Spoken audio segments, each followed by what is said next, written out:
مستند علماء سے رابطہ کریں۔ بات آگے چلاتے ہیں۔ ایک صحابی رضی اللہ تعالیٰ عنہ بیٹے رو رہے تھے، کسی نے پوچھا کہ آپ کیوں رو رہے ہیں؟ تو فرمانے لگے اللہ تعالیٰ کی جلالت شان کی وجہ سے میں رو رہا ہوں۔ سوال کرنے والے نے پوچھا کہ کوئی گناہ تو سرزد نہیں ہو گیا؟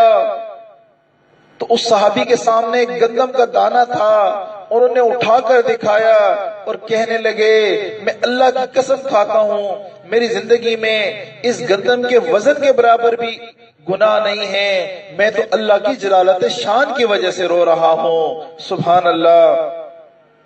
حضرت عمر رضی اللہ تعالیٰ عنہ ہر وقت خوف خدا سے رویا کرتے تھے، کثیر البکا تھے، اتنا روتے کہ ان کے چہرے کے اوپر لکیریں پڑ جاتی، حالانکہ وہ مراد مصطفیٰ تھے، عشرہ مبشرہ میں سے تھے، دنیا میں ہی جنت کی ان کو خوشخبری سنا دی گئی تھی، مگر اس کے باوجود وہ اتنا خوف خدا سے روتے تھے۔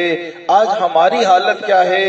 ہر بندہ اپنے گریبان میں جھانکے، میں بھی جھانکوں، آپ بھی جھانکیں کہ آج ہماری کیفیت کیا ہے۔ امام احمد بن حنبل رحمۃ اللہ علیہ کہ ایک مشہور واقعہ ہے، ان پہ آخری وقت تھا، شاگردوں نے کلمہ پڑھانا شروع کر دیا، کلمے کی تلقین کی، حضرت فرماتے لا، شاگرد پورا کلمہ پڑھتے، حضرت کے منہ سے نکلتا، حضرت فرماتے لا، اور کچھ نہ پڑھتے۔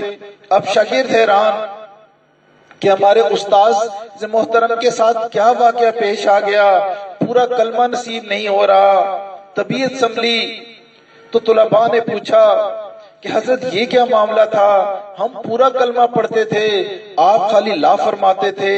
تو حضرت نے بتایا کہ اس وقت میرے پاس شیطان آیا اور کہنے لگا احمد بن حنبل تو ایمان بچا کے دنیا سے چلا گیا، تو میں اسے کہہ رہا تھا لا نہیں اے مردود، جب تک میری روح نہیں نکل جاتی اس وقت تک میں تجھ سے امن میں نہیں ہوں۔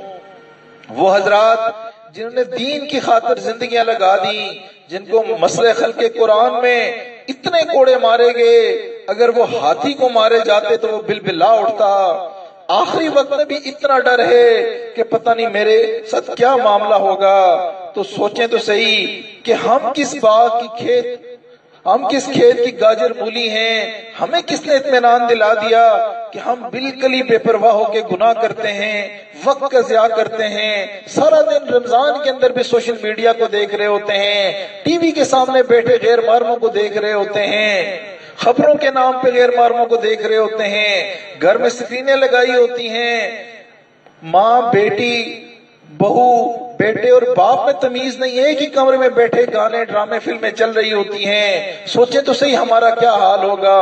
کیا وقت نہیں آیا کہ ہم لوٹ جائیں، ہم پلٹ جائیں اللہ کی طرف؟ ہم کھاتے اللہ کا ہیں اور شکوے بھی اسی کے کرتے ہیں۔ عبادت کا معاملہ ہو، بندگی کا معاملہ ہو، ہم سستی کر جاتے ہیں۔ عطا ابن رباح رحمۃ اللہ علیہ فرماتے تھے کہ اللہ نے میرے دل میں ایک دفعہ الہام فرمایا، اے میرے پیارے، جب تجھے کوئی ذرا تکلیف پہنچتی ہے تو فوراً لوگوں میں میرے شکوے کرتا ہے، جبکہ تمہارا نامہ اعمال گناہوں سے بھرا ہوا میرے پاس آتا ہے، مگر میں فرشتوں میں بیٹھ کے تمہارے شکوے نہیں کرتا۔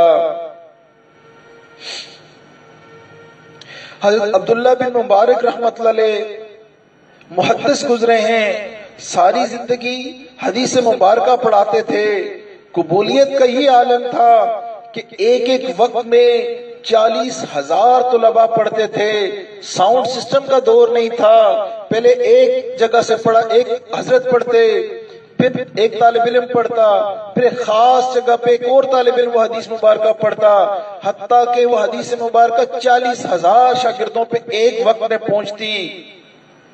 حضرت کا آخری وقت تھا، حضرت نے اپنے شاگردوں کو حکم دیا کہ مجھے زمین پہ لٹا دو۔ اس وقت ٹائل کا دور نہیں تھا، پکے فرش نہیں ہوتے تھے، نیچے مٹی تھی۔ شاگردوں کی چیخیں نکل گئیں جب اتنے بڑے محدث کو اپنی داڑھی کو پکڑ کے رخسار زمین پہ رگڑتے دیکھا، اور روتے ہوئے حضرت نے دعا کی، اللہ عبداللہ کے بڑھاپے پہ رحم فرما دیجئے۔ اللہ اکبر۔ اور کوئی حوالہ نہیں دیا کہ اللہ میں نے ساری زندگی دین کی تعلیم دی، حدیث مبارکہ پڑھائی، اتنی عبادت کی، پر عاجزی سے اپنے سفید بالوں کا واسطہ دیا۔ دیکھیں اللہ رب العزت سے معافی مانگنے کا طریقہ بھی یہی ہے کہ جب ایک بچے نے کوئی چیز لینی ہوتی ہے، کوئی کینڈی لینی ہوتی ہے، آئس کریم لینی ہوتی ہے، وہ ماں کی قدموں سے لپٹ جاتا ہے، یہ نہیں دیکھتا خالہ دیکھ رہی ہیں، بھائی دیکھ رہے ہیں، کزن دیکھ رہے ہیں، پر وہ مانگتا رہتا ہے، بالآخر ماں بھی اسے عطا کر دیتی ہے۔ اللہ رب العزت تو ماؤں سے 70 گنا زیادہ محبت کرنے والے ہیں، بلکہ 70 کا مطلب بہت زیادہ۔ تو جب ہم بھی اللہ کے ساتھ گڑ گڑا کے مانگیں گے، اللہ سے معافیاں مانگیں گے، اللہ تعالیٰ بھی ہمیں معاف فرما دیں گے۔ حافظ ابن قیم رحمت اللہ علیہ نے ایک ماں کا واقعہ لکھا۔ حضرت فرماتے ہیں کہ میرے ایک گلی سے گزر ہوا، میں نے کیا دیکھا کہ ایک گھر کا دروازہ کھلتا ہے، ایک ماں اپنے ایک 7-8 سال کے بچے کو بالوں سے پکڑ کے گھر سے باہر پھینکتی ہے، دھکا دیتی ہے اور کہتی ہے تو نافرمان بن گیا ہے، تو میری بات نہیں مانتا، جا دفع ہو جا، میرے گھر سے نکل جا۔ اتنا ماں نے اس کو سزا دی، اتنا ماں نے اس کو برا بھلا کہا کہ وہ بچہ خاموشی کے ساتھ ایک طرف چل دیا۔ ماں نے گھر کا دروازہ بند کر دیا۔ حضرت فرماتے ہیں میں دیکھ رہا تھا، وہ بچہ چلتے چلتے گلی کے کونے پہ پہنچا، وہاں پہنچ کے تھوڑی دیر خاموش رہا، سر جھکایا، کچھ سوچتا رہا، بالآخر وہاں سے واپس آیا، اپنی ماں کے دروازے کے پاس ہی بیٹھ گیا۔ تھوڑی دیر بعد اس بچے کو نیند آ گئی، بچہ سو گیا۔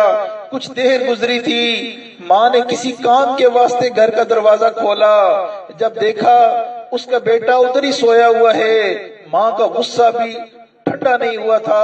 انہوں نے پھر بالوں سے پکڑ کے کہا تو جاتا نہیں، میں نے تمہیں گھر سے نکال دیا تو پھر واپس آ گیا، تیرے جیسے نافرمان بچے کی مجھے ضرورت نہیں۔ تو وہ بچہ آگے سے رو کے کہنے لگا اماں جب مجھے پہلی دفعہ آپ نے مجھے دھکا دیا، گھر سے نکال دیا، تو میں نے بھی یہ سوچا کہیں اور چلا جاؤں گا، میں نے مزدوری کروں گا، 2 وقت کا کھانا مجھے مل ہی جائے گا، میں بھی بڑا ہو جاؤں گا۔ لیکن پھر مجھے خیال آیا اماں مجھے کھانا تو مل جائے گا، مگر جو محبت آپ دیتی ہیں وہ مجھے کوئی محبت نہیں دے سکتا۔ یہ بات سننی تھی، ماں کا دل نرم ہو گیا، ماں نے بچے کو سینے سے لگا دیا اور کہا اچھا بیٹا اگر تو یہ سمجھتا ہے کہ تجھے میں ہی وہ ممتا دے سکتی ہوں، آجا رہ میرے گھر میں، اندر آجا۔ ماں نے سر پہ بوسہ دے کے گھر میں لے گئی۔ اب سوچیں تو صحیح ہمارا معاملہ کیا ہے، ہمیں بھی چاہیے ہم بھی اگر کوئی نافرمانی کریں، ہم سے بھی کوئی غلطی ہو جائے، کوتاہی ہو جائے زندگی میں، ہم بھی پلٹ آئیں اپنے رب کی طرف، اپنے رب سے لو لگا لیں، توبہ کر لیں۔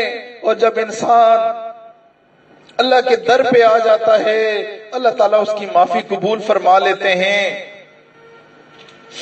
کسی شاعر نے کیا خوب کہا الہی حبدک العاصی عطاکا مکرم بالذنوب وقد دہاکا فإن تغفر فأنت لذاک اہلہ وإن تطرد فمن یرحم سواکا۔ ہے اللہ آپ کا گناہگار بندہ آپ کے در پہ حاضر ہے، اپنے گناہوں کا اقرار کرتا ہے اور آپ سے دعائیں مانگتا ہے، اگر تو مغفرت کر دے تو یہ تجھے بات بڑی سچتی ہے، اور اگر تو ہی دھکے دے دے تو پھر کون ہے، کوئی دوسرا در کون سا ایسا ہے کہ میں وہاں چلا جاؤں؟ یقین جانیے اور کوئی در نہیں ہے، ہم نے اپنے اللہ کو ہی منانا ہے، اللہ کے در پہ ہی پڑے رہنا ہے، اللہ ہی کے در سے ہمیں سب کچھ ملے گا۔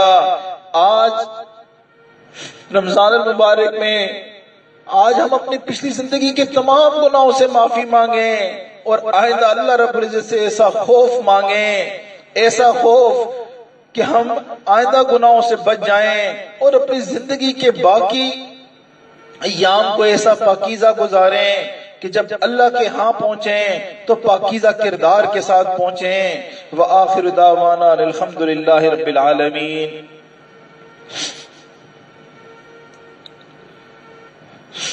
توبہ کر لیتے ہیں۔ رمضان